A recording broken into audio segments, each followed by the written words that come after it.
আজকে ৩২ নম্বর বাড়িতে ছেলেরা হামলা করেছে। কেন হামলা করছে? যে এইটা হলো ফ্যাসিবাদের আতুর ঘর, এখান থেকেই বহু মানুষকে হত্যা করার নির্দেশ জারি করা হয়েছে।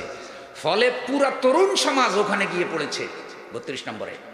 কিন্তু প্রত্যেকের কর্মের ফল আছে না নাই? কিন্তু আমি কষ্ট পাচ্ছি এ কারণে যে একটা মানুষ কতটা সীমা লঙ্ঘন করলে তারই পরিণতি হতে পারে।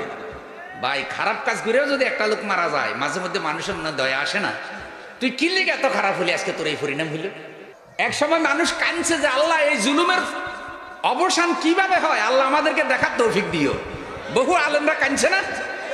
বহু আল্লাহওয়ালারা কাঁদছে। আল্লামা সাঈদীর চোখের পানি, যেই দিন ওনার বড় ছেলে জানাজা হলো বন্ধু, যখন আল্লাহকে সাক্ষী রেখে তিনি কাঁদছেন, আসমান জমিন কুল কায়নাতের আল্লাহ তাআলাকে তিনি জীবনের সমস্ত শক্তি দিয়ে তিনি কসম করে বলেছেন, আল্লাহ আমাকে যে অভিযোগ দেওয়া হয়েছে এ যাররা পরিমাণ সম্পর্ক আমার সাথে নাই।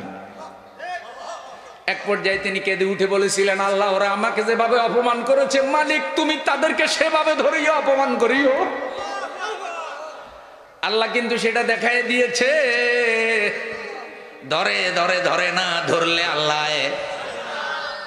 আল্লাহ তাআলা তো আছেন। তিলকাল আইয়াম নুদাবিলুহা বাইনান নাস। আজকে আল্লাহ তাআলা শুধু আপনাকে অপমান করেন নাই, আপনার ঘর বাড়ি সব আল্লাহ ছিনিয়ে নিচ্ছেন। এগুলো হলো কর্মের ফল, কর্মের ফল।